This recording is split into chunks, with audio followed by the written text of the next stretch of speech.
Chegou mais um episódio do Backstage, podcast para falar sobre moda, passado, presente e futuro. Eu sou Marina Colerato, editora do site Modifica, e estarei com vocês nessa jornada.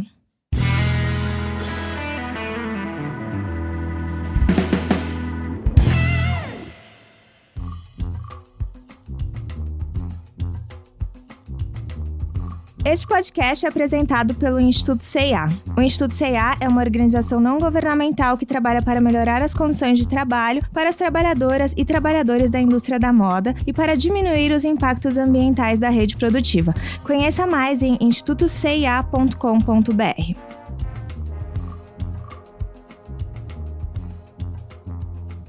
Chegamos em mais um episódio do Backstage e dessa vez temos duas convidadas. Flávia Aranha, que muitos dos nossos ouvintes já devem conhecer. Flávia é responsável pela marca Homônima, que já tem 10 anos, completa 10 anos agora em 2019, e também está sempre presente nos debates sobre moda e sustentabilidade. A nossa outra convidada é Mariana Xavier, responsável pelo Programa de Direitos e Trabalho do Instituto C&A. Agradeço pela presença de ambas vocês. Olá. Oi, super prazer. O nosso podcast hoje vai render porque a gente vai falar de relações de trabalho. Flávia, eu acho que você pode contextualizar um pouco da tua trajetória. Tem muita gente que te conhece, com certeza, dos nossos ouvintes, mas tem muita gente que talvez vai te ouvir pela primeira vez agora. Você é muito conhecida pela questão do tingimento natural, do trabalho manual. Tem toda uma questão aí. Hoje a gente vai falar bastante sobre a questão das relações de trabalho, mas conta como é que você chegou neste lugar, nesses seus 10 anos. Bom, na verdade, até que o início da minha trajetória tem bastante a ver com as relações de trabalho. Eu tenho a marca há 10 anos, mas antes disso eu vim para São Paulo com 17 anos, sou do interior. Vim estudar moda. E tive uma infância extremamente conectada com a natureza, com as relações mais positivas. Tive o privilégio de poder estudar numa escola construtivista. Então, até meus 17 anos, eu diria que eu vivia naquela bolha, né? E aí, vim para São Paulo, já foi um grande desafio. Acho que uma cidade, né, bem particular, assim. E aí, fiz a faculdade. Quando me formei, eu fui trabalhar na indústria. E fui entender como é que realmente o mercado da moda funcionava. Porque até então eu estava muito numa questão experimental, subjetiva, muito mais artística do que de fato olhando para o mercado. E aí fui para o mercado, tive uma experiência assim muito importante para minha formação profissional, para maturidade, de entender como era o business mesmo. E aí em algum momento ali eu fui convidada para ir para a China. E para a Índia para fazer uma prospecção de novos fornecedores. A gente estava num momento em que o fast fashion estava vindo muito forte para o Brasil. E mesmo as magazines que já estavam no Brasil, elas começaram a se posicionar como fashion. Então, elas começaram a ser competidoras das marcas que foram super gloriosas nos anos 80. E aí, eu entro nesse momento do mercado em que essas marcas não estavam conseguindo competir e resolveram voltar. Elas já tinham feito uma experiência anterior, nos anos 90, na Ásia, mas estava todo mundo se mexendo para voltar a produzir na Ásia por causa de competição de preço. E aí, lá fui eu, 40 dias entre China e Índia, praticamente sozinha, super jovem, 23 anos. E aí, eu tinha alguns contatos e fui mapear. Então, assim, eu vi de tudo. Depois a gente teve Bangladesh em 2013, isso tô falando de 2008, na verdade. Mas depois teve Bangladesh, teve do True Cost, acho que todo mundo já viu esse documentário, se não, vale a pena. E no fim, eu vi com meus próprios olhos tudo aquilo que a gente vê naquele documentário. Num momento em que nem ainda era... próprios donos das confecções, eles não tinham muito problema em mostrar. Então, eu até filmei, assim, eu perdi essa câmera porque é daquela época que ainda não era iPhone, mas eu filmei uma fábrica bem complicada, assim, vi crianças, idosos, aquela água azul indo pro rio. Então, eu comecei a entender que aquilo estava completamente descabido, né? Entendi que eram camadas e camadas de exploração, assim, que não era o dono da confecção que era problema, era o sistema em si, né? Que também não estava só na moda, estava em tudo. Fui pra Índia também, e daí lá eu conheci uma iniciativa bem pequena de tingimento natural, mas acho que foi, assim, pra mim um suspiro necessário no meio daquela trajetória. voltei pro Brasil muito, muito impactada e decidi que não fazia mais sentido eu estar colocando a minha energia, minha força de trabalho nesse sistema, né? E o mais contraditório é que eu voltei dessa viagem atingindo todas as minhas metas, ganhei bônus. Inclusive, esse dinheiro do bônus e que eu guardei nessa empresa foi o que eu usei para abrir minha empresa. Então, você vê que as relações estão todas conectadas, né? Acho que é difícil a gente apontar o dedo para uma coisa ou outra, entender que, de fato, sim, esse problema é sistêmico, envolve todos nós. E as soluções também são sistêmicas. E daí, nessa narrativa, assim, nessa visão, eu decidi abrir a marca. Muito, muito, muito conectada com a questão de repensar as relações, né? Então, eu fui querer investigar todos os elos da cadeia. Para mim, era muito importante ir pro solo, entender desde a base, da onde vem, né? Onde que as coisas começaram a dar errado. Essa foi minha investigação. Então, ela é muito mesmo pautada nas relações humanas e relações de trabalho. E aí, eu vou pro campo, aí eu conheço a agricultura familiar. E aí, com essa perspectiva do tingimento natural, que foi o que me encantou esteticamente, mas também acho que os conceitos todos que eu trago pro negócio estão ali nessa relação das plantas, essa relação de quem planta, como é que vive a cultura, os tempos, né? Eu me apropriei um pouco, acho que, dessa inspiração da natureza, da planta, para daí desenhar o modelo de negócio que a gente vem construindo nesses 10 anos, com milhões de desafios novos, antigos.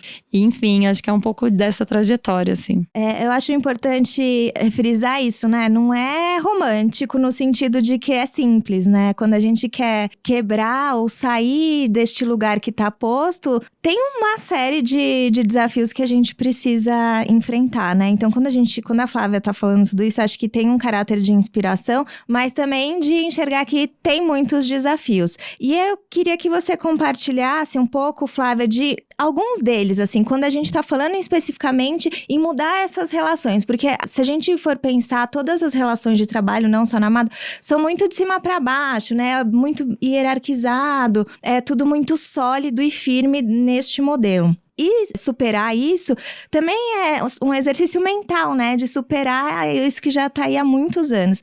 Então, se você pudesse, assim, mencionar um desafio para alguém que tá pensando nesses novos modelos e tentando, qual seria, assim? Nossa, acho que são muitos desafios, assim, mas o primeiro deles, assim, eu venho enfrentando um pouco nesse momento de crescimento. Porque eu acho que quando você tá muito pequenininha, você tem os desafios de viabilizar o produto, né?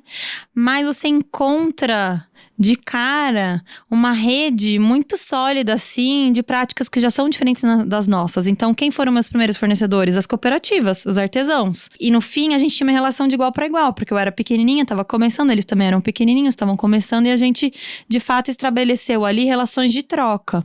Lá no começo, eu não conseguia trabalhar com grandes empresas, porque eu era muito pequenininha, né? Eu não conseguia criar um produto que não existia, eu não conseguia fazer um tecido sem petróleo, né? Eu não tinha tamanho. Então, naturalmente, eu fui tecendo minhas relações inicialmente com quem era pequeno também como eu, e a gente foi trocando muito. Quando a gente passa a crescer, acho que a gente tem um desafio que é manter todos esses valores que foram construídos muito na relação pessoal para transformar isso em metodologias, em gestão e garantir que isso se mantenha, assim. Acho que esse tem sido o principal desafio.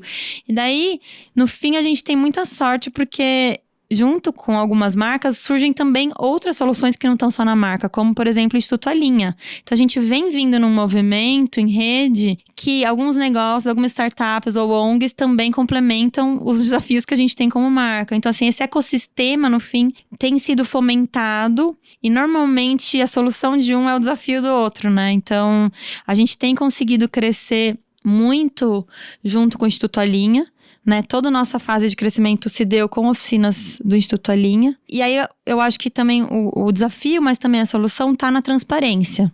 Então, quando a gente calcula o nosso preço de mão de obra baseado nos minutos, né? Quanto tempo aquilo realmente demora para fazer, e a gente diz quanto que a gente entende que é um minuto justo para uma pessoa que trabalha 8 horas por dia, 5 dias por semana, poder ganhar um X mínimo. Quando a gente abre isso para o costureiro, a gente dá para ele um poder de chegar pra gente e dizer, tá, mas eu demorei mais, eu demorei menos. E tá também pra ele começar a se questionar, putz, mas e para aquele ali? Quanto será que tempo que eu demoro? Né? Então, assim, eu acho que isso também é muito legal. Assim, em todas as relações a gente vai tendo desafios, mas eu acho que às vezes a horizontalidade tá na transparência. Tá muito junto com a transparência. Então, quando você consegue abrir bem claramente quais são seus critérios, como você faz, eu acho que você consegue trazer todo mundo aqui pro mesmo lugar, assim, né? Sem usar do teu tamanho, né? Então, por exemplo, quando a gente cresce e fica maior do que uma cooperativa, o medo é esse, né? Da gente impor. Então, também a gente se autorregula, por exemplo, tem uma premissa de que nenhuma cooperativa pode trabalhar mais do que 50% do seu tempo pra gente. Então, assim, são várias medidas que a gente vai criando conforme a gente vai crescendo, porque no fim das contas, e daí tem muito a ver com o que eu acredito do mundo, assim, o maior problema nosso, de fato, é o capitalismo e a concentração de renda e de poder. Então, a gente fica tentando mitigar, né, quando a gente vê que o nosso tamanho tá maior que o da nossa rede, mitigar esse problema criando processos, né, na gestão que regulem isso, né? Agora, de fato, solucionar... Acho que não. Acho que daí a gente tem que falar de uma coisa um pouco maior. Tem a questão, eu achei interessante quando você fala da transparência, porque às vezes a gente relaciona a transparência só da porta para fora, mas tem essa relação da transparência entre os fornecedores, entre a tua própria rede produtiva, né? Que acaba gerando também, não gosto muito de usar essa palavra, mas é o que vem à mente agora, o empoderamento desta rede, né? Eles mais hábeis para negociar ou entendendo melhor os processos, e aí leva isso para você, mas para os outros. Exatamente. Né? Para os outros clientes. Mariana, primeiro eu gostaria que você contasse um pouco do seu trabalho no Instituto, que está muito relacionado com essa questão do trabalho, e também como é que você, ou na verdade, como é que o Instituto tem apoiado outros projetos com este caráter, porque eu acho que tem uma coisa importante da gente trazer essa multiplicidade, né? As pessoas, mas é uma marca, mas acho que, como você falou, é um ecossistema, né? Não, legal. Acho que me conecto muito com essa fala da Flávia, né, de se referir a esse ecossistema, porque o Instituto C&A, ele é um instituto corporativo que apoia projetos sociais no intuito de transformar a indústria da moda para o bem, assim. E a gente faz isso apoiando mesmo, tecnicamente, financeiramente, vários atores desse ecossistema, né, por meio de alguns programas. Então, eu tô aqui... Eu fico responsável no Brasil pelo programa Direitos e Trabalho, mas a gente tem um programa, por exemplo, que foca em moda circular, o programa de incentivo ao algodão sustentável, né, mais sustentável, orgânico, que no Brasil faz um super trabalho com agricultura familiar, o pessoal da agroecologia, que fazem parte desse ecossistema também, né. Então, como a gente pensa na moda, como uma indústria que é super importante, né, no mundo e para o Brasil, acho que em 2016 ela correspondia a 3,5% do PIB, por aí. A maioria da roupa que a gente produz no Brasil é vendida aqui no Brasil, né? E tem hoje mais ou menos 3 milhões de trabalhadoras e trabalhadores trabalhando mesmo nessa cadeia produtiva, e a gente não pensa muito sobre isso, né? A gente geralmente, quando pensa em moda, pensa em São Paulo Fashion Week, né? E não é assim, é uma indústria que envolve centenas de milhares de pessoas, e desde a plantação do algodão até a venda das roupas. Então, enfim, achei incrível Flávia ter falado um pouco desse suspiro necessário que ela encontrou na Índia, né, de uma pessoa que fazia tingimentos naturais, porque eu vejo muito você, Flávia, hoje como esse suspiro para muita gente, sabe?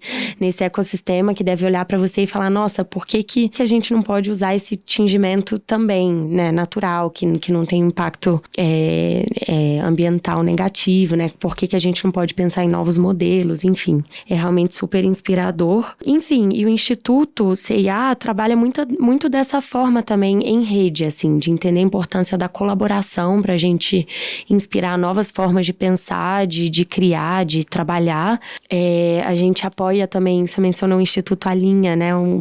Uma parceira nossa, acho o trabalho delas, eu falo elas porque as fundadoras são mulheres, né? É um trabalho muito incrível de assistir mesmo pequenas confecções em São Paulo, né? E várias confecções de imigrantes, inclusive, que são aquelas que a gente vê que muitas vezes ficam totalmente marginalizadas, né, nesse sistema. O Instituto Alinha faz esse trabalho de acompanhamento, qualificação dessas costureiras, esses costureiros, e é isso, assim, é um pouco do que a gente faz. Super me conecto com essa ideia de que precisamos estar juntas e juntos, assim, nesse trabalho. Eu acho que quando a gente fala de fomentar novas relações, tem que passar por muitos lugares, né? E tem que ser... Claro, um pode começar ali e trazer outros, né? Mas pra gente ganhar um corpo, uma robustez que gere uma transformação ou que desafie, de certo modo, o que tá posto, precisa de um volume bastante significativo. E eu sinto também que tá crescendo. A gente tem uma entrevista com a Dari, do Instituto Alinha, então pra quem quiser também ver e entender mais, que é um projeto que tá aqui em São Paulo e que a Flávia mencionou também que tem trabalhado e tem ajudado, né, Flávia, a ganhar o corpo. Porque tem a questão de escalar, né? Como é que a gente produz mais neste modelo, que talvez isso seja um desafio para muita gente. Eu acho que esse é um desafio e eu acho muito legal quando a gente vê iniciativas, porque a moda é tão complexa, tão grande, e acho que o que você falou é muito legal, assim, a gente tem que entender que moda não é só passarela, né, pelo contrário, moda é uma indústria tão grande e a gente tem tantas soluções. Muita gente pergunta, Flávio, eu quero muito fazer uma transição de carreira, mudar, o que eu faço, de onde eu vou, o que você acha que tem de problema? Eu falo, nossa, tem tantos problemas pra gente resolver, em tantas áreas, né, desse ecossistema, que não tá só na roupa em si, mas tá muito nos serviços, né, tá nas relações. Então, o Instituto Alinha, eu acho que ele tem feito um trabalho muito legal, porque eu acho que a Dari também pensa muito, né, no sistema todo, né, então ela tá estudando muito agora tecnologia, ela pensa em escala, né, isso é muito legal. Não que eu não ache que precisam ter pessoas que não pensam em escala, porque eu também, não gosto muito desse, não é escalável. Às vezes não é pra ser escalável, sabe? Quantas vezes eu não vou lá, não tinjo com uma planta que é pra ficar ali. Não é escalável mesmo, não é tudo que é escalável. Eu acho que a gente também tem que entender esses limites. Mas no caso da Dari, eu acho muito legal que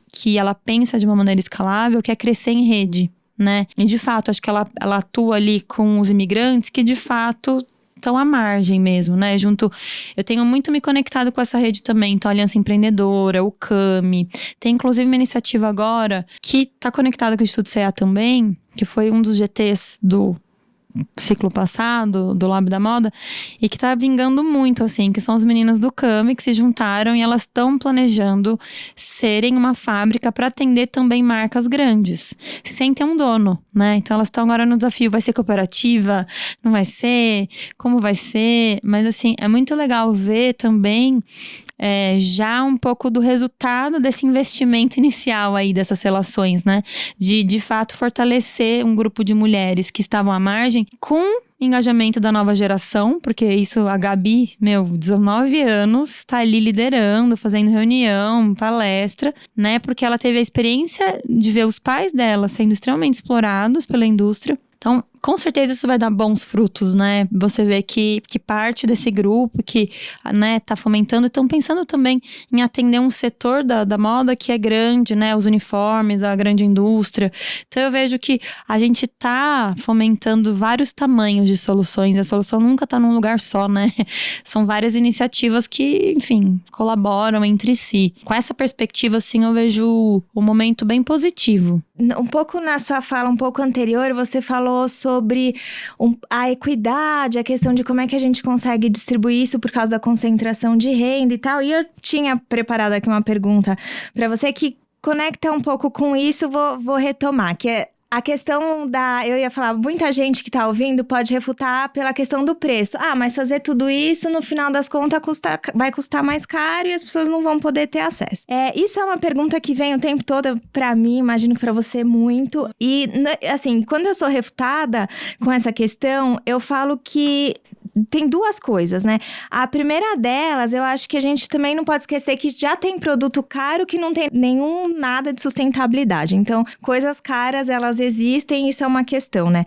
A outra questão que eu acho que a gente precisa entender nessa questão de precificação produto é o que você pontuou da distribuição de renda, né? Quando a gente fala de horizontalidade nos processos, a gente está falando de uma distribuição mais justa de dinheiro. Se a gente tem uma distribuição mais justa de dinheiro, a gente tem mais possibilidade de pessoas acessarem produtos que são produzidos de forma justa e por isso são remunerados, custam o preço justo, né? É uma coisa que eu gosto de trazer, porque aí a gente tem esse olhar do todo, né? Como é que se a gente desbalanceia uma parte ali na base, isso vai se refletir no preço. E eu imagino que você falou, sou muito questionada por isso, e aí eu queria te perguntar, como funciona a precificação das suas peças e qual o impacto disso para as pessoas que trabalham com você? Você pontuou um pouco já isso, mas eu queria que você detalhasse mais para as pessoas entenderem até como é que se precifica uma peça. Olha, é super, super complexo, porque eu acho que quando eu comecei, eu tinha muito uma visão que era assim, né, todo mundo fala, Flávia Aranha, modelo de sustentabilidade. Pra mim, sustentabilidade mesmo só vai existir o dia que todo mundo da minha cadeia puder comprar minha roupa. E eu não consegui fazer isso em 10 anos. E hoje eu tenho maturidade suficiente pra entender que, enfim, eu sou uma gota no oceano, né? Eu acho que o capitalismo é uma coisa muito maior. Então, foi por isso até que eu, 2015, 2016, quando eu entrei no Sistema B, eu entendi o tamanho de tudo isso e vi pessoas também muito preocupadas em se organizar para transformar a indústria por dentro. E aí eu resolvi romper a bolha muito nessa época, assim, quando eu entendi que eu fiz uma autorreflexão, nossa, faz 8 anos que eu tô fazendo isso e minhas costureiras continuam não podendo comprar essa roupa. Os agricultores continuam não podendo comprar essa roupa.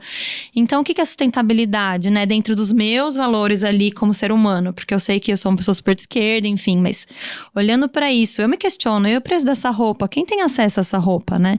Então, no fim, a gente continua tendo uma roupa cara, às vezes eu acho que a gente começou a criar produtos até mais caros do que a gente tinha no passado, e daí eu acho que tem a ver não só com remuneração justa, mas também, como você falou, posicionamento de produto. Então, eu também comecei a fazer produtos de luxo, por exemplo, a marchetaria, né? Um produto que leva muitas horas, então é caro. É muito caro, né? O trabalho do artesão ali é muito sofisticado. Você demora 5 anos para você aprender a ser, né? Ele ensina 40 pessoas essa prática.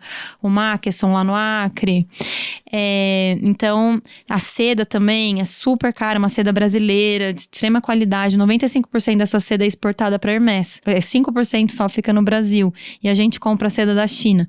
Então, acho que tem uma coisa do próprio material que a gente acabou tendo uma faixa do nosso produto que acabou indo muito para um material muito precioso. E de mão de obras também muito preciosa, então bordados, que eu acho que no fim sempre fizeram parte desse luxo, porque não tem como, é um trabalho muito caro. Mas ao mesmo tempo a gente vem trabalhando numa outra aba, que é olhar para a tecnologia, para a inovação e tentar trazer toda a nossa base artesanal também para uma escala industrial. Então foi por isso que a gente montou esse galpão agora há 1 ano e meio, a gente está lá testando as nossas receitas de uma escala industrial. Então hoje a gente consegue tingir em máquina. E então, em vez de tingir 10 peças por panelada, que uma pessoa ficava trabalhando na panela 6 horas, a gente ainda tem esse processo, mas a gente agora também tem, sei lá, 50, 60 camisetas de uma vez. E já temos a tecnologia para fazer isso, sei lá, 500 camisetas de uma vez. Então, reduz muito o tempo de mão de obra e reduz o preço, né? Então, tô nesse momento. Agora, falando sobre a remuneração, eu acho que sim, a gente paga muito acima do mercado, mas não, a gente não paga ainda o preço justo, né? E muitas vezes eu tentei pagar uma coisa que eu achava melhor e mais justa, e daí dei um passo para trás. E no fim, a desigualdade social ela é muito estruturada na nossa sociedade. Então, não acho que eu consegui resolver essa equação de verdade, assim. Agora, mitigar, lógico, né? E eu acho que o maior poder, assim, que eu tento é empoderar mesmo a a cadeia, para que a regulação venha deles, não de mim. Porque quantas Flávia Aranhas tem, né? E quando eu cresço, não dá para depender de uma Flávia Aranha, dos meus valores pessoais, né? Acho que a gente tem que pensar em sistemáticas que sejam controláveis para a sociedade, que como são as leis, né? Então, eu acho que um jeito bom foi empoderar mesmo. Eu também não gosto muito dessa palavra, mas no fim, acho que é isso, assim, a própria cadeia para que venha deles essa, não, quero mais, sabe? E através de, enfim, gestão, né? Abrir planilha, abrir custo. E aí, na nossa precificação, que acho que é a última coisa que eu ainda não respondi, depende muito do produto. Então, o produto que a gente fabrica, ele tem uma margem maior porque a gente tem um custo industrial e depois a gente tem o custo da fábrica. Agora, tem produtos que a gente já consegue comprar pronto de uma comunidade. Então, essa margem é bem menor, é uma margem de varejo só da loja, né? A gente põe só a margem para gerir a loja porque nosso trabalho é criar e fazer logística, compra, tudo bem, mas tem uma margem menor. E a gente tem estimulado cada vez mais tentar fazer produtos que às vezes não é uma cooperativa, mas de repente duas, mas que o valor maior fique na cooperativa e não em São Paulo. Mas a gente tem uma família de produtos muito grande, assim. Tem uma coisa que é mais alta costura, que é seda, tem camiseta, tem acessório. A gente está investindo muito em acessório agora para poder aumentar a nossa relação com as cooperativas de artesanato, porque no vestuário tem um limite ali, né? Então a gente está crescendo cada vez mais com produtos. Estamos entrando na linha casa, a gente já começa a fazer vela. E o que eu acho interessante, assim, que a nossa perspectiva criativa vem sempre do impacto que a gente quer causar. Então, por exemplo, quais cooperativas que a gente vê que o relacionamento tá pequeno, a gente pode fortalecer? Essas. Tá. Então, o que a gente vai criar para fortalecer? Então, o produto não vem da minha viagem para Paris, entendeu? Meu produto vem no mapeamento. Quase uma agenda social mesmo, assim. Isso. E tanto das cores, das plantas. Então, eu tava falando que a gente começou a trabalhar com araucária. Eu acho que isso volta muito na relação de trabalho, né? A gente começou a trabalhar com uma estampa de lasquinha de araucária, porque a gente tava comprando erva mate de um grupo do Araucária Mais, que planta erva mate em volta das araucárias para preservar a mata da araucária. E aí, eles sabendo de todo o nosso processo, os agricultores mandaram as lasquinhas e falaram pra Pri, que é a nossa coordenadora de atingimento: Pri, a gente coleta isso, quando a gente vai pegar a erva mate, a gente coleta as cascas de araucária. Será que vocês não conseguem fazer nada com isso? E daí virou a estampa principal da nossa coleção. Nossa, que incrível. Mas é uma colaboração de fato, porque foram os agricultores que, assim, não é só uma relação de compra e venda, tem uma relação de construção. Cocriação, né? Eles tiveram uma ideia de talvez isso faça. E aí ficou incrível, sabe? Então, eu acho que é um pouco disso. Eu me estendi muito nessa resposta, mas eu acho que, porque de fato é outra perspectiva mesmo. Eu acho que tanto dos seus objetivos, né, da onde estão seus objetivos, sua intenção, como também de como é que você constrói essa cadeia, né, de uma maneira mais integrada. Não dá pra ser. Acho que um dos grandes problemas da nossa sociedade é que é tudo muito tecnicista, muito caixinhas, você é especialista nisso e naquilo, e aí não tem ligação, né? Nas grandes empresas, isso é um grande desafio, né? Um setor podia usar o resíduo do outro, mas eles são tão distantes, né? O acessório, por exemplo, um exemplo rápido aqui, a gente começou a fazer scrunch, que é uma coisa que tá super na moda, eu nem tava ligada. E aí minha costureira, a Cida, um dia eu ia pra yoga, foi bem assim, eu ia pra yoga. Falei, me dá um elastiquinho. Tipo, achei que ela ia cortar um pedacinho e ela fez um scrunch pra mim de seda. Eu falei, uau, Cida.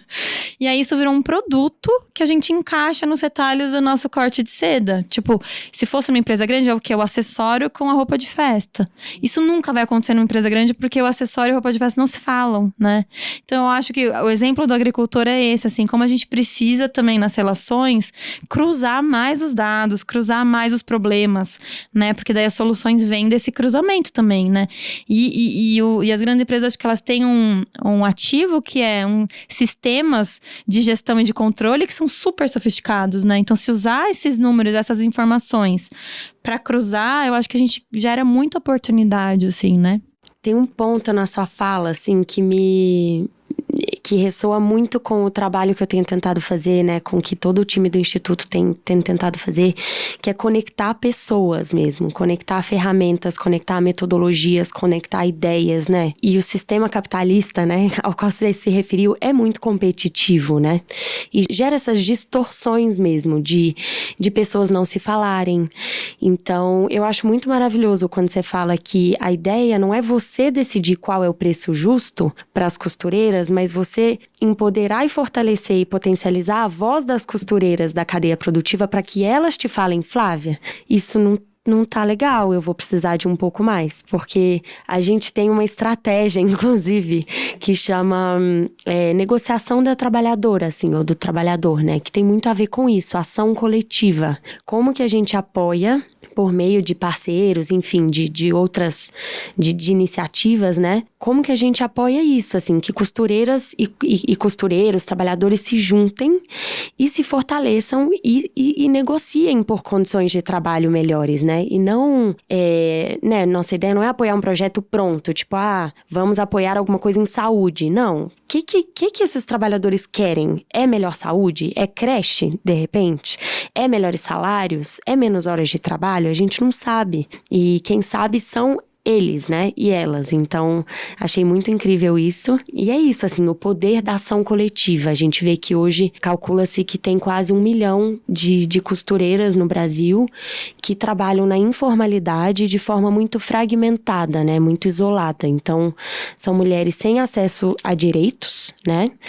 Que muitas vezes se veem obrigadas a aceitarem um preço, né, pelas suas peças, pelo seu trabalho, porque se ela não aceitar, ela certamente tem uma vizinha que é costureira também, que vai aceitar, ela corre o risco de perder aquele trabalho. Então, é isso, assim, que acredito muito também, pessoalmente, no poder de juntar pessoas e grupos e conhecimentos e isso fortalece muito. Acho que fortalece muito mesmo. E uma coisa que, só para complementar a sua primeira fala, que eu percebi, por exemplo, eu há alguns anos, essa metodologia que a gente fez de precificação da mão de obra, eu tive essa ideia quando eu fui mentora da Aliança Empreendedora.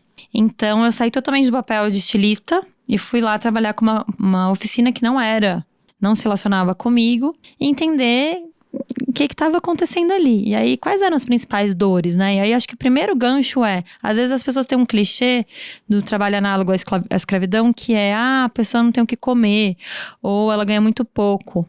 Quando, na verdade, o que eu percebi, assim, o valor total do mês não era um valor total que você pode dizer que é análogo à escravidão, porque ultrapassa ali 3 salários mínimos. Mas quantas horas esse trabalhador precisou trabalhar para conseguir esse dinheiro, né? Então, a primeira coisa que eles falam, né, na mentoria, a gente pergunta, tem uma metodologia da Aliança Empreendedora. Então, a primeira pergunta é, o que você quer? Qual a sua expectativa com essa mentoria, né? E aí, a primeira coisa que eles falaram, né, o Beth e a Dude, a gente quer trabalhar igual os brasileiros, o mesmo tempo. Então, assim, pra mim, ali ficou a noção do tempo. E daí, eu entendi que pra gente empoderar, precisa ter também uma formação técnica de gestão dessas relações, matemática mesmo, matemática simples. Tipo, quanto vale o seu tempo? Né? E você vê que a maioria das pessoas que conseguiram sair do trabalho análogo à escravidão são pessoas que conseguiram mudar de máquina. Elas conseguem fazer uma peça do começo ao fim, um piloteiro. Então, já tem uma supervisão de como montar uma roupa, né? Então, logística produtiva funciona muito na cabeça, mas e depois conectar isso com o tempo da pessoa, sabe? Então, eu acho que é muito importante também, pra gente estabelecer essas relações, a gente fazer intercâmbios. Então, é o que eu sempre fiz nesses 10 anos e eu tenho estimulado a minha equipe a fazer também, porque eu acho que esse é um outro desafio quando você cresce. Como é que você passa seus valores pra sua própria equipe de dentro? Porque às vezes você contrata uma pessoa que veio do mercado normal, e daí elas falam, o que é isso? Né? Tem um desafio da cultura interna também. Então, acho que esses intercâmbios também são muito importantes. Quando você sai do teu papel e você vai viver um outro papel ali. E fica ali, olhando com aquela outra perspectiva. Gera empatia, né? Também. Você volta, você entende de onde vem, né? Não fica só uma visão aqui do computador, o problema sistêmico. Não, vamos pra campo, né? Vamos viver um outro papel. Eu tenho, há 10 anos, eu acho que no fim, o que me guia muito é a possibilidade que eu tenho de viver experiências que não são o meu dia a dia. Então, assim, se eu vou lá no algodão, eu vou lá colher algodão também. Porque não é romântico. Aquele sol escaldante não é romântico, não é a foto do algodão, ai que lindo.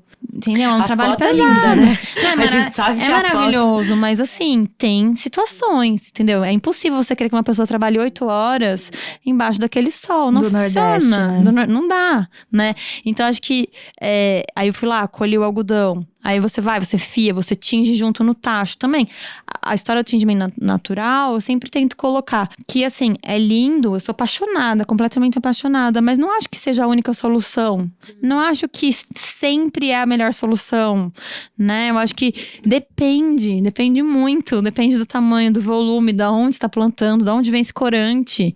Porque se vem de um trabalho também análogo à escravidão do México, como a cochonilha, será que faz sentido? Então, o que eu quero dizer aqui é que essas relações também, elas se fortalecem quando a gente troca nossos papéis, eu acho, sabe? Quando a gente vai para um outro lugar que não é o nosso do dia a dia, porque a gente ganha uma perspectiva que vai construindo, acho que Uma base, E eu né? acho que a importância de olhar para impactos sociais e ambientais em conjunto também, né? Porque muitas vezes a gente vê pessoas muito preocupadas com o ambiental, mas é isso, esse exemplo que você acabou de dar, né? E que tem uma situação aí de exploração de mão de obra. Ou o contrário também acontece, né? Pessoas muito preocupadas com pessoas e de repente tem impactos ambientais nocivos que, enfim. Então tá tudo muito interconectado, a gente precisa voltar para isso, Pra assim. refazer esses elos, né? E acho que essas experiências conjuntas são muito legais. Acho que isso que você falou de tentar conectar os elos, eu acho que é muito forte mesmo. Porque você vê que a gente muda um pouco até o que a gente entende como solução, né? Quando conecta. Total. Tem uma coisa que eu tava pensando quando você falou sobre o piloto, e aí, de certa forma, eu acho que isso conecta também com o que vocês estão falando agora, do social e ambiental juntos, e a pessoa que tá neste lugar fazendo também enxergar essas conexões. E pra mim, isso tem muito a ver com a gente quebrar este modo de produção que é uma pessoa faz uma coisa só, que é o cartesiano, de ficar na caixinha fazendo a mesma coisa o tempo todo, né? Quando a gente fala de trabalho justo, eu tenho tentado trazer muita questão do trabalho com significado. Porque se a gente pega dados e estudos, a gente vai ver que, sim, a nossa era da depressão está muito relacionada com a desconexão de um trabalho com significado. E eu lembrei, quando eu estava preparando essa pauta, eu lembrei muito de uma vez, Flávia, quando você contou pra mim que você levou uma revista pra costureira ou pra artesã e ela viu a peça que ela fez na revista. E isso gerou uma transformação do modo como ela enxergava o trabalho que ela fazia, né? E começa a criar uma possibilidade de outras relações com o fazer, de resgate da valorização do artesanal, que a gente sabe e a gente pauta a necessidade disso, mas também de sair desse modelo industrial que a moda carrega consigo, que é uma pessoa passa a reta, outra o overlock, e no final meio que todo mundo sente que ninguém fez nada. Quando a gente fala de novas relações de trabalho, eu gosto de trazer esse tom também, pra gente não imaginar que é só uma fábrica bonita. E aí, quando vocês falam sobre as pessoas se relacionando, elas te enxergando no papel, eu vejo muito este fomento também a um trabalho com significado, a pôr naquela peça ou naquele fazer realmente o que você acredita, né? Eu não sei se você lembra quando você me contou essa experiência, mas ficou muito ressonante pra mim. E quando a gente fala de campo, isso não é romântico, é brutal. Então, como é que a gente cria essas outras relações numa indústria que ela é imagética, ela tem esse poder de encantamento pela peça, pela semana de moda e tal, pra fomentar isso também. Acho que o seu trabalho tem um pouco disso, né?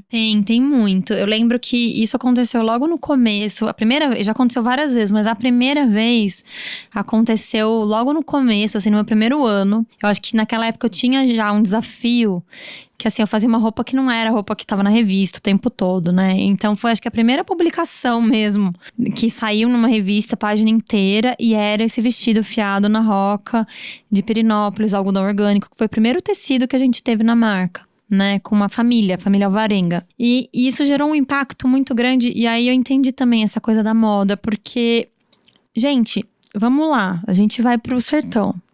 Aí as meninas jovens, elas acham o quê? Que o legal é cidade grande, celular e internet. Porque o que elas veem na mãe delas? No fim, a realidade é que elas veem mulheres que dependem dos maridos, que às vezes sofrem violência doméstica, muitas delas analfabetas, que não conquistaram tantas coisas, né? Mas elas têm uma relação afetiva com o fazer manual. Então, assim, tem um carinho, né, no trabalho da mãe, mas elas não se enxergam, muitas vezes, as jovens, como... Não é o que elas querem pra vida delas, e muitas vezes não é o que as mães delas querem pra elas. Mas existe uma relação afetiva nesse fazer, porque normalmente essas mulheres fizeram coisas pras filhas. Por exemplo, no Vale do Urucuia, que eu acho que a Central Veredas é um dos projetos que eu mais me emociono, porque a tipologia delas, que é o chinil, os teares, ainda faz muito parte da cultura. Então, antes de fazer para os outros, elas fazem para elas mesmas. Elas fazem consórcio entre elas. Elas vendem para elas mesmas. Todo enxoval de alguém vai ter uma fiação conjunta. Ainda faz muito parte, né? Então, eu acho que quando você traz a moda e fala, olha o trabalho da sua mãe aqui, nessa revista, né? Acho que isso é muito forte, principalmente para geração que precisa se reconectar, porque daí essa geração também já tá, né, a inclusão digital acho que foi fundamental, o quanto o WhatsApp não aproximou distâncias. Então eu trabalho com mulheres que são analfabetas, mas que elas gravam no WhatsApp e a gente consegue trabalhar juntas, assim, realmente isso é muito forte. Aí quando você traz a nova geração para trabalhar com as mães, elas vão colocar gestão, elas vão fazer um Instagram, sabe? Elas vão se conectar com, de repente, até fazer uma loja virtual. Então, elas vão ter... Acho que a moda tem esse papel, principalmente, de trazer a juventude para fortalecer as relações do campo, né? Então, olhar para o campo não só como fornecedor de matéria-prima bruta, mas processada, né? Então, quanto mais a gente conseguir levar trabalho para o campo, para que o valor agregado maior fique lá, eu acho que melhor, né? Um pouco do que a gente pensa, assim, como projeto. E aí, quando você vê que essa roupa, essa imagem tá trazendo autoestima real para essas mulheres, né? Então, também para as próprias artesãs, porque daí é estranho você ter que validar pela moda, mas a realidade é que funciona, né? Quando a gente fez o São Paulo Fashion Week, eu demorei muitos anos pra fazer, né? E quando eu decidi, acho que tem todo esse movimento de eu romper, sair da bolha, tô muito mais institucional do que ali estilista atualmente, e foi incrível, porque foi um processo criativo muito lindo. Eu fazia anos que eu não vivia um processo criativo real, mas pra mim o que foi muito incrível é quando a gente traz todas as artesãs que participaram pra sentar na primeira fila e dar entrevista. E isso, assim, pra mim foi muito legal e tal, mas pra elas foi incrível, assim, foi muito incrível. E dá muito mais força até pra você manter os projetos, continuar os projetos, criar mais, né? Falar, uau, né? Tem uma coisa, assim, de um encantamento da moda que você vê que fortalece, sim, a identidade e a autoestima. É como se... E acho que não é só no sertão, a gente também o tempo todo, né? Às vezes a gente precisa do outro pra validar o nosso trabalho, né? Tem que sair no jornal pra gente achar que o que a gente fez tá bom. É uma loucura, acho que, da nossa mente, mas eu acho que a moda é muito poderosa nesse sentido, assim. E isso fortalece muitos projetos, porque a gente vê que tem projetos que, assim, se não tiver a juventude ali, não adianta. Vai morrer, Vai né? morrer. Então, esse é um grande desafio. É incrível esse movimento de incluir, né, a força da juventude. E acho que isso que você tá falando de validação, né, me faz pensar por quanto tempo também a nossa moda aqui no Brasil não foi regida por padrões americanos ou europeus, né? E tudo Ainda, né? Ainda é, né? E assim, quanta potência não tem na afromoda, por exemplo, sabe?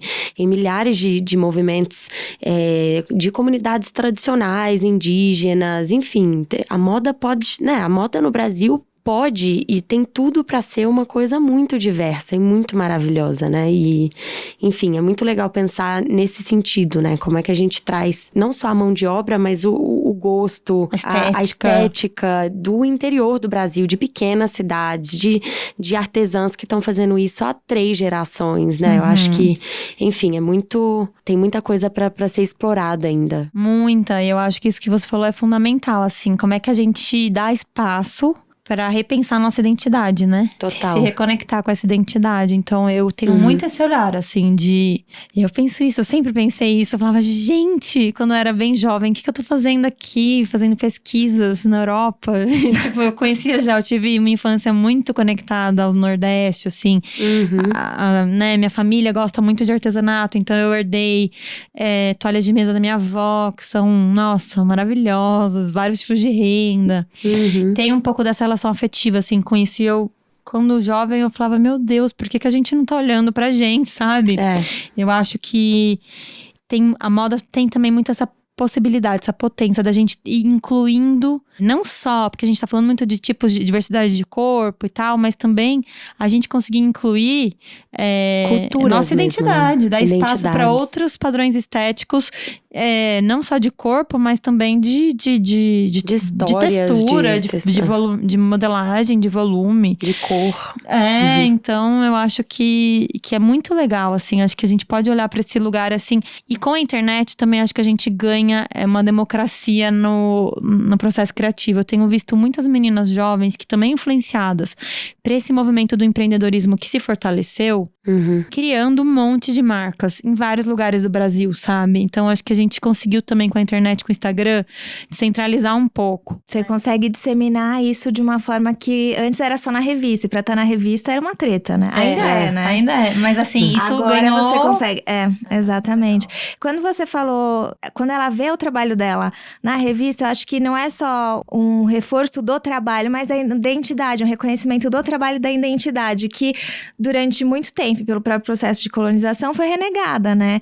E agora, quando você resgata isso, meio que, não, essa identidade faz sentido, Exatamente. Né? Acho que isso é lindo. Mari, a gente falou muito sobre mulheres nessa conversa o tempo todo, artesãs, trabalhadoras e tal.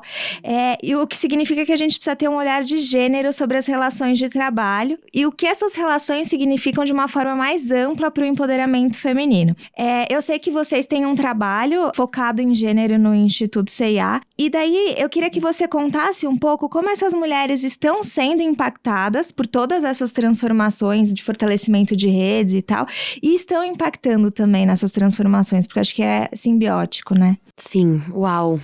Não, que legal essa pergunta. Acho que super convido Flávia também para me ajudar a pensar e responder. No Instituto C&A, a gente tem alguns programas, né, que apoiam projetos, e a gente tem como área transversal justiça de gênero, como você mencionou. E a gente tem esse olhar transversal porque não só as mulheres são a maioria dessa mão de obra na cadeia produtiva no mundo todo e no Brasil, como a gente vê que elas são também desproporcionalmente afetadas pelos problemas que essa cadeia apresenta. Então, Flávia mencionou há pouco tempo violência doméstica, por exemplo, né? Ao falar de mulheres costureiras e artesãs que muitas vezes trabalham no ambiente doméstico, tem essa questão da violência doméstica que permeia a cadeia, né? Tem outras violências que ocorrem também. E aí, eu acho que vale a pena ressaltar que a cadeia produtiva da moda é um microcosmos da sociedade brasileira. Então, assim, a gente vê padrões, né, de discriminação de mulheres LGBT, por exemplo, de mulheres negras, que existem em outras cadeias produtivas, né? Mulheres migrantes, que a gente falou um pouquinho sobre isso também, o tanto que elas estão bem na margem, né? Dessa potência produtiva que é a moda. Então, a gente no Instituto está atento para isso. A gente tem alguns projetos nesse sentido. Recentemente, acho que vale mencionar que, enfim, a gente teve o edital, né, do Fundo Elas, que é o único fundo independente que apoia mulheres e empoderamento de mulheres no Brasil. Então, o Fundo Elas fez um edital chamado Elas na Moda Sem Violência, especialmente para as regiões onde tem maior produção mesmo de roupas, né, onde tem os polos produtivos no Brasil. E elas receberam, enfim, muitos projetos, conseguiram escolher 21 projetos que vão ser apoiados agora, começando acho que no início do ano que vem. Então, enfim, esse é um exemplo, né? Mas acho que em todo projeto nosso, desde projetos que olham para o material, para a matéria-prima, para a agricultura familiar e a plantação de algodão mais sustentável, a gente tenta sempre ter um olhar para, mas e aí? Quem tá participando desse projeto? Quem tá desenhando? Tem um até em Crateús que é exclusivamente feminino, né? Um assentamento que é o Instituto C&A. Sim, total. Você conhece? Já foi lá? Sim, que massa. Muito legal. E é uma questão bem focada na violência doméstica, né? Então, acho que é um projeto que eu tô louca pra comprar algodão delas. Ai, que ótimo. Aí, ó, conectando atores. Eu acho maravilhoso. Muito legal. Eu acho que é isso, assim. Acho que é super importante ter esse olhar e a gente, né, pensar também pra gente não pensar projetos pro outro, né, a gente sempre chamar, né, de que forma as mulheres e as costureiras estão pensando nesses projetos e o que elas querem priorizar e, enfim.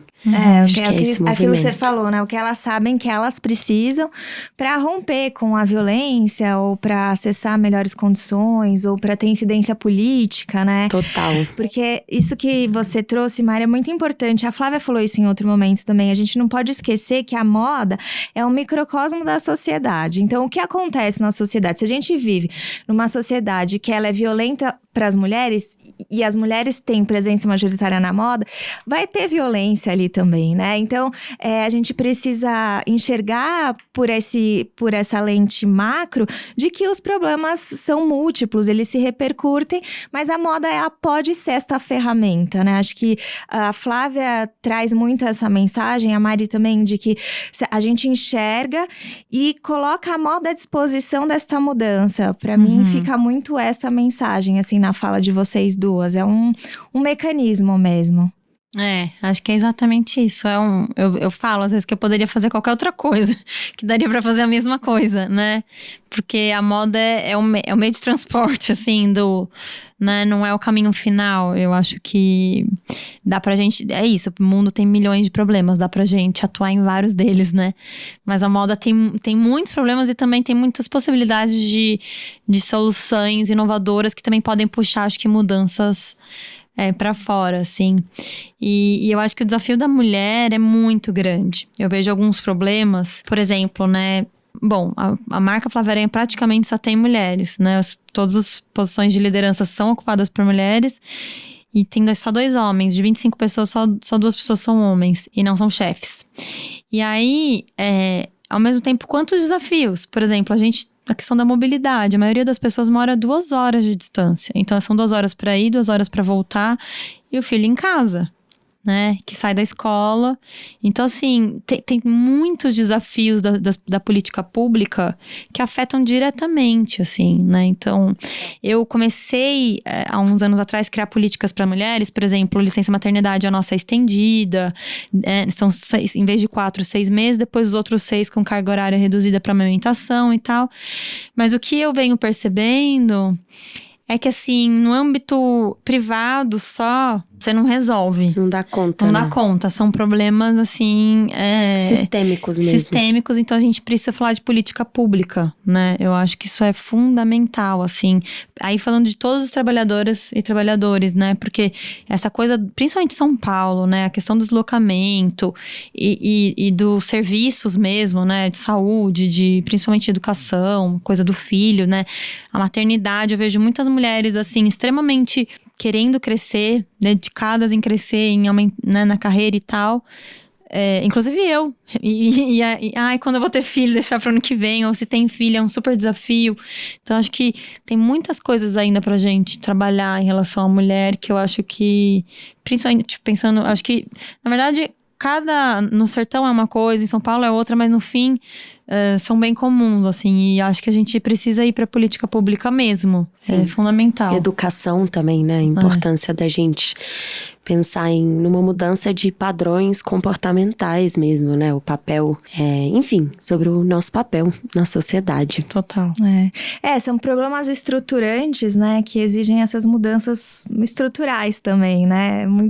A gente tem uma pauta que fala sobre a necessidade das políticas públicas para a transformação sistêmica da moda. A gente insiste muito nisso, para enxergar a moda neste lugar amplo, né? Que não vai dar para as marcas resolverem problemas que são essencialmente sociais e estruturais. Então, tem muitas possibilidades, é uma ferramenta, e aí dialogando nesse ecossistema micro e macro, né? Do ambiente social e do ambiente da indústria em si. Eu acho que dá muito pano pra manga, a gente poderia ficar aqui mais várias horas conversando sobre isso, mas para quem tá ouvindo a gente, tiver dúvidas, questões, como sempre, os comentários ficam abertos no site Modifica, lá na pauta, se quiserem conversar com a Flávia, com a Mari, tiverem dúvidas, manda mensagem, deixa comentário direct, a gente dá um toque para elas, responde no próximo episódio.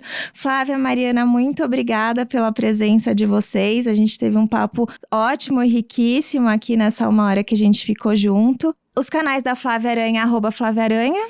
certo? Os canais do Instituto CIA, @Instituto CIA com E, em quase todos os lugares. Isso, Né? Enfim, site, Instagram. Vocês conseguem acompanhar mais o trabalho da Flávia, o que ela tá fazendo. A Flávia já está fora do Brasil, está no shopping, está na Vila Madalena, dá workshops também, acho que não cabe agora, mas a Flávia também tem muitas inspirações de trazer outros modelos de negócio, como é que a gente diversifica, então para acompanhar o trabalho dela. E também todas as informações que vocês quiserem saber sobre o Instituto, é só ir nas redes sociais do Instituto que tá lá. É isso, gente, obrigada. Obrigadíssima, Obrigada, adorei. foi ótimo. Muito bom. Até o próximo Backstage. O podcast Backstage é uma produção do Modifica. Se você gosta de ouvir este e nossos outros podcasts, não esqueça de assinar o Clube Modifica. Colaborar financeiramente com o jornalismo independente é a melhor forma de manter nosso conteúdo livre de paywall e com cada vez mais qualidade. Lembrando que quando você colabora com o Clube Modifica, você remunera uma série de profissionais que fazem o Modifica acontecer. Acesse modifica.com.br/apoie e saiba mais.